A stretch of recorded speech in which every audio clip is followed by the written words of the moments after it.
Good morning all of you. Good morning. आप लोगों को आज हम भारत की नदियों के बारे में बताएंगे। अगर आपने मेरा चैनल सब्सक्राइब नहीं किया है तो प्लीज़ लाइक सब्सक्राइब शेयर ज़रूर करें। एस्चुरी और डेल्टा क्या होता है? एस्चुरी आपको पिक में दिख रहा होगा, एस्चुरी और ये डेल्टा। एस्चुरी सागर तट पर स्थित आधा बंद खारे पानी का वह क्षेत्र जहां नदियों का ताज़ा पानी समुद्र के खारे पानी के साथ मिलता है। तो क्या बनता है? एस्चुरी बनता है। नर्मदा, ताप्ती, मांडवी नदी एस्चुरी बनाती हैं, निर्माण करती हैं। डेल्टा क्या होता है? नदी जहां महासागर से मिलती है उस जगह नदी द्वारा बहाकर लाई गई मिट्टी के कारण नदी की धारा कई धाराओं में बट जाती है। उस त्रिभुजाकार क्षेत्र को डेल्टा कहा जाता है। डेल्टा प्रायः उपजाऊ मिट्टी का निर्माण करते हैं। कौन कौन सी नदी डेल्टा बनाती हैं? गंगा, ब्रह्मपुत्र, महानदी, गोदावरी, कृष्णा डेल्टा का निर्माण करती हैं। गंगा, ब्रह्मपुत्र, महानदी, गोदावरी, कृष्णा डेल्टा का निर्माण करती हैं। एक बार हम आपको फिर से डेल्टा की पिक दिखाते हैं। ये देखिए नदी डेल्टा बनाती हैं। ये एस्चुरी, ये देखिए एस्चुरी का निर्माण हुआ है यहाँ पे। अफवाह तंत्र, मुख्य धारा, नदी तंत्र, अफवाह तंत्र, ये यहाँ से निकल के इधर आती हैं। ये अफवाह तंत्र आपको दिख रहा होगा। ये देखिए यहाँ पे इधर से आ रही, कुछ इधर से ये आ रही हैं। अफवाह तंत्र शब्द एक क्षेत्र के नदी तंत्र की व्याख्या करता है जिसमें अलग अलग दिशाओं से छोटी छोटी धाराएं आकर एक मुख्य धारा मतलब मुख्य नदी का निर्माण करती हैं। ये देखिए छोटी छोटी धाराएं, एक धारा यहाँ से आ रही है, एक यहाँ से आ रही, एक इधर से आ रही है, एक इधर से आ रही है, एक इधर से, ये सब नदी का यहाँ पे मिली हैं तो ये नदी का निर्माण करती हैं।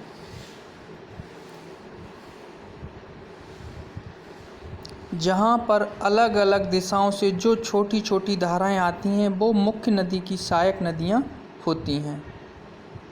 अपवाह तंत्र, एक हिमालयी अपवाह तंत्र होता है, एक प्रायद्वीपीय अपवाह तंत्र होता है। हिमालय, सिंधु नदी तंत्र, गंगा नदी तंत्र, ब्रह्मपुत्र नदी तंत्र। इधर अब जो प्रायद्वीपीय अपवाह तंत्र है वो कौन सी नदियाँ बना होती हैं?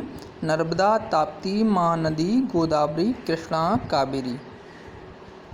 यानी कि हिमालय हो गया वो नॉर्थ का हो गया और जो ये है वो साउथ का क्षेत्र हो गया। ठीक है। सिंधु नदी और ये पाकिस्तान, अरब सागर, सिंधु नदी तीन देशों में होकर बहती है। कौन कौन से तीन देश हैं?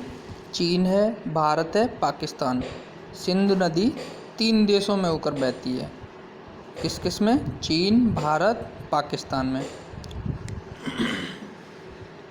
चीन के तिब्बत स्थित मानसरोवर झील के निकट से इसका उद्गम होता है और उत्तर पश्चिम दिशा में बहती हुई ये नदी भारत के लद्दाख के दमचोक के पास से भारत में प्रवेश करती है। भारत में ये नदी कहाँ से प्रवेश करती है? दमचोक से, लद्दाख के दमचोक शहर से, दमचोक के पास से भारत में प्रवेश करती है। आगे बहती हुई ये नदी गिलगिट से होते हुए दर्दिस्तान के पास पाकिस्तान में प्रवेश करती है। सिंधु नदी पाकिस्तान में कहाँ प्रवेश करती है? दर्दिस्तान में। ये आपको दिख रहा होगा यहाँ पे जी, इधर पाकिस्तान में फिर प्रवेश करेगी। यहाँ से पहले तो ये चीन तिब्बत से यहाँ से ये भारत में गई, भारत में से फिर ये पाकिस्तान इधर आने लगी।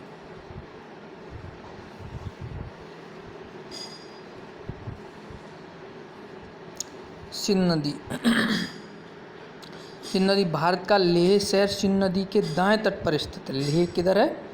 ये आपको दिख भी रहा होगा लेह शहर। ये देखिए ये सिंध नदी निकली हुई है, ये यहाँ पे लेह शहर है, यहाँ पे ये सिंध नदी, ये फिर ये पाकिस्तान में से होते ये अरब सागर में चली गई। ये देखिए यहाँ पे सिंधु नदी भारत के किस शहर के दाएं से में है? भारत का लेह सिंध नदी के दाएं तट पर स्थित है। ये आपको चीन तिब्बत ये दिख रहा होगा। सिंध नदी 3 देशों में होकर बहती है, चीन, भारत, पाकिस्तान। चीन के तिब्बत स्थित मानसरोवर झील के निकट से इसका उद्गम होता है। कहाँ से होता है? चीन के मानसरोवर से।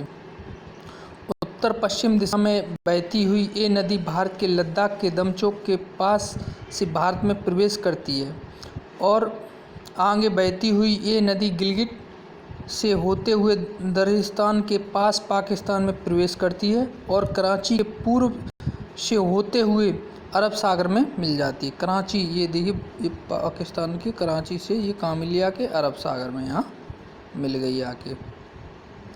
इसकी जो कुल लंबाई है वो कितनी है?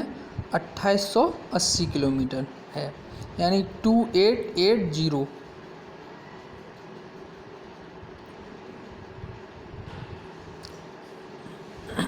सिंध नदी भारत का लेह स्थित सिंध नदी के दाएं तट पर स्थित है। भारत का जो शहर है लेह। सिंध नदी के अरब सागर में मिलने से पहले इसमें 5 प्रमुख सहायक नदियां आकर मिलती हैं। 5 कौन कौन सी? झेलम, चिनाब, रावी, ब्यास और सतलज नदी।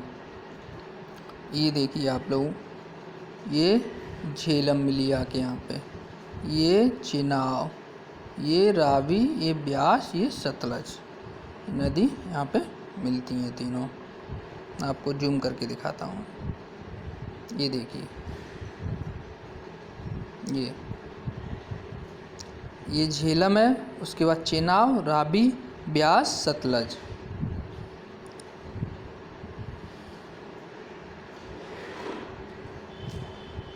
सिंध नदी की सहायक नदियाँ कौन सी हैं? चेनाब, झेलम, रावी, ब्यास और सतलज नदी। चेनाब नदी ये सिंध नदी की सबसे बड़ी सहायक नदी है। इसका उद्गम हिमाचल प्रदेश के केटवेल लारा दर्रे से होता है।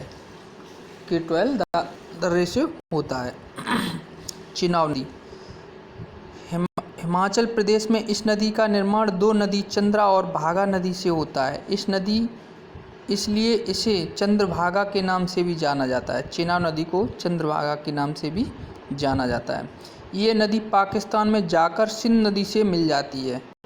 चेनाब नदी कहाँ पे मिलती है? पाकिस्तान में जाकर। सिंध नदी में मिलने से पहले इसमें झेलम, रावी, सतलज, ब्यास नदियाँ आकर मिलती हैं। उसके बाद हम आपको झेलम नदी का उद्गम कश्मीर घाटी के बैरीनाग के निकट से होता है। ये नदी 170 किलोमीटर भारत पाकिस्तान सीमा का निर्माण करती है। कितना? 170 किलोमीटर। ऐसे क्वेश्चन आ जाएगा, झेलम नदी भारत पाक की सीमा को कितनी टच करती है, तो आपको कितना बताना है? 170 किलोमीटर। पाकिस्तान के झग के निकट चेनाब नदी में मिल जाती है। पाकिस्तान के कौन सी जगह मिलती है? झग। रावी नदी ये नदी हिमाचल प्रदेश के रोहतांग दर्रे से निकलकर कश्मीर तथा पंजाब होते हुए पाकिस्तान के झंग के निकट चेनाब में मिल जाती है। सतलज नदी ये नदी तिब्बत के राक्षस ताल से निकलती है और सिंध नदी के समांतर बहती हुई हिमाचल प्रदेश में प्रवेश करती है। आगे पंजाब होते हुए पाकिस्तान के बहावलमपुर में चेनाब नदी में जाकर मिल जाती है। चेनाब में मिलने से पहले इसे ब्यास नदी आकर मिलती है। चेनाब में मिलने से पहले इसमें कौन सी नदी आकर मिलती है? ब्यास नदी। सतलज नदी ये नदी तिब्बत के राक्षस ताल से निकलती है। तिब्बत के राक्षस ताल से निकलती है सतलज नदी और सिंध नदी के समांतर बहती हुई हिमाचल प्रदेश में प्रवेश करती है। आगे पंजाब होते हुए पाकिस्तान के बहावलपुर में चेनाब नदी में जाकर मिल जाती है। चेनाब नदी में कौन सी नदी पाकिस्तान के बहावलपुर में मिलती है? सतलज नदी। चेनाब में मिलने से पहले इससे कौन सी नदी आकर मिलती है? ब्यास नदी।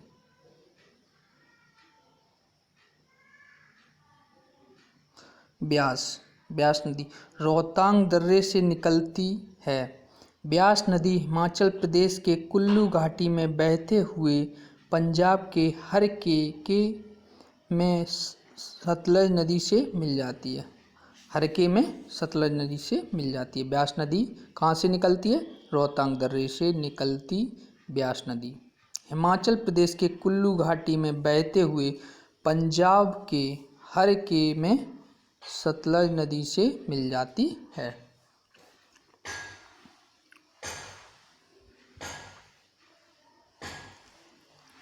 नोट,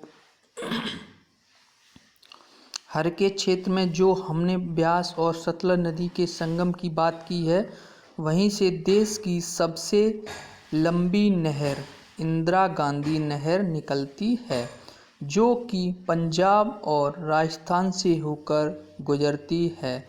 राजस्थान में इसकी लंबाई सबसे अधिक 470 किलोमीटर है। ध्यान दीजिए, पाकिस्तान के बहावलपुर में जब सतलज नदी चेनाब नदी से मिलती है, तब ये चेनाब में मिलकर पंचनद नदी का निर्माण करती है। मतलब सिंधु नदी में मिलने से पहले 45 किलोमीटर तक ये पांचों नदियां यहाँ पर होकर आगे बहती हैं। ये देखिए पंचनद,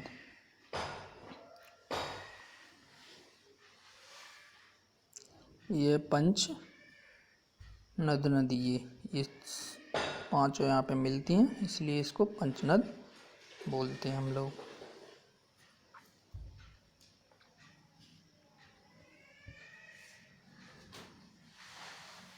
सिंधु जल समझौता, पानी के वितरण के लिए 1960 में हुई भारत और पाकिस्तान के बीच एक संधि। इसे समझौते के अनुसार 3 पूर्वी नदियां ब्यास, रावी और सतलुज का नियंत्रण भारत को तथा 3 पश्चिमी नदियां सिंधु, चिनाब और झेलम का नियंत्रण पाकिस्तान को दिया गया। भारत के पास कौन कौन सी 3 नदियां? ब्यास, रावी, सतलज। ब्यास, रावी, सतलज। जो पूर्वी नदियां हैं वो भारत को सौंपी गई हैं, और जो पश्चिमी नदियां हैं वो किसे? पाकिस्तान को। पाकिस्तान को कौन सी? सिंधु, चिनाब और झेलम।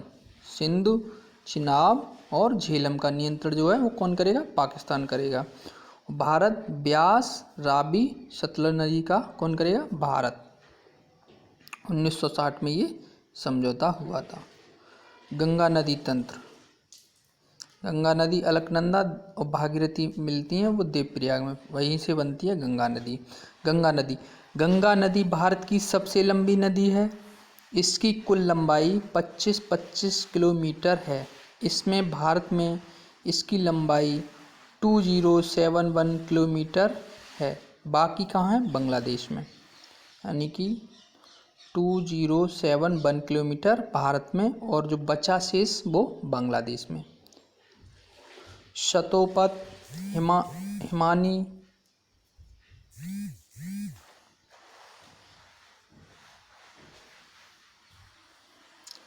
शतोपत हिमानी से निकली अलकनंदा और गोमुख से निकली भागीरथी नदी जब देवप्रयाग में मिलती है, तब इसका संयुक्त रूप गंगा के नाम से जाना जाता है। गंगा नदी कहाँ कहाँ मिलती हैं? ये अलकनंदा, धौलीगंगा, विष्णुप्रयाग, पिंडार कर्णप्रयाग में, मंदाकिनी रुद्रप्रयाग में, भागीरथी देवप्रयाग में। यहाँ से गौमुख से निकली हुई भागीरथी ये बन गई गंगा नदी। अलकनंदा की 2 प्रमुख सहायक नदियाँ कौन कौन सी हैं? पिंडार नदी अलकनंदा को कर्णप्रयाग में आकर मिलती है। मंदाकिनी नदी अलकनंदा को रुद्रप्रयाग में आकर मिलती है। गंगा नदी तंत्र, जब धौलीगंगा मिलती कहाँ? विष्णुप्रयाग में, पिंडार कर्णप्रयाग में, और मंदाकिनी केदारनाथ से मंदाकिनी निकलती है वो रुद्रप्रयाग में, भागीरथी देवप्रयाग में। प्रसिद्ध केदारनाथ मंदिर मंदाकिनी नदी के तट पर स्थित है और बद्रीनाथ का मंदिर अलकनंदा नदी के तट पर स्थित है। बद्रीनाथ अलकनंदा के तट पर स्थित है और केदारनाथ मंदाकिनी नदी के तट पर स्थित है। गंगा नदी का तंत्र। उत्तराखंड से निकली गंगा उत्तर प्रदेश बिहार होती हुई पश्चिम बंगाल तक बहती है। पश्चिम बंगाल के फरक्का पर ये दो धाराओं में बट जाती है, हुगली और मुख्य धारा भागीरथी।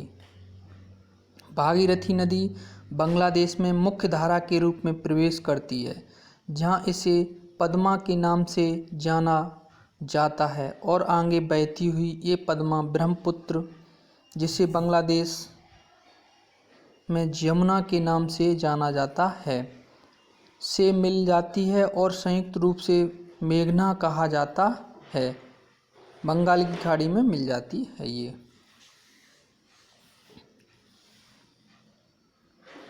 गंगा नदी की बहुत सी सहायक नदियां हैं। कौन सी? यमुना, कोसी, सोन, गोमती, दामोदर, घाघरा, घाघरा को सरयू भी बोलते हैं, गंडक, रामगंगा।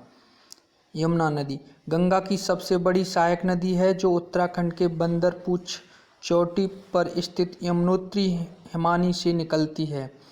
ये नदी उत्तराखंड से हरियाणा, दिल्ली, उत्तर प्रदेश से बहते हुए प्रयागराज, इलाहाबाद में गंगा नदी से जाकर मिल जाती है। कौन? यमुना नदी। यमुना नदी का प्राचीन नाम कालिंदी नदी है। यमुना नदी का प्राचीनतम नाम क्या है? कालिंदी नदी। चंबल नदी, ये नदी मध्य प्रदेश के इंदौर स्थित महू क्षेत्र के जानापाव पर्व से निकलती है। उत्तर मध्य भाग में बहते हुए ये नदी राजस्थान से होकर उत्तर प्रदेश के इटावा में यमुना नदी से मिल जाती है। इस नदी की कुल लंबाई 965 किलोमीटर है, 965 km है। बेतपा नदी मध्य प्रदेश के भोपाल से निकलती है, जो उत्तर पूर्वी दिशा में बहते हुए उत्तर प्रदेश के हमीरपुर में यमुना से मिल जाती है। ध्यान रखिए, प्रसिद्ध स्थान सांची बेतपा नदी के किनारे स्थित है। सांची में कई बौद्ध स्मारक हैं। सांची का स्तूप अशोक ने 3री शताब्दी ईसा पूर्व में बनवाया था। और सांची का जो फोटो है वो किसके नोट पे छपा है, वो आप लोगों को कमेंट बॉक्स में कमेंट करके बताना है।